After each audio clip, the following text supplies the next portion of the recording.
अगर दिल्ली की सड़कों पर सफर करते हैं तो जरा ध्यान से सुन लें। आज से बेवजह हॉर्न बजाने पर आपको 300 रुपए तक का जुर्माना भरना पड़ सकता है।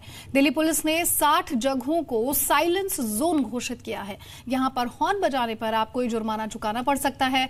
आज सुबह से ही दिल्ली ट्रैफिक पुलिस ने सख्ती शुरू कर दी है और इस दौरान कई लोगों के चालान भी काटे हैं।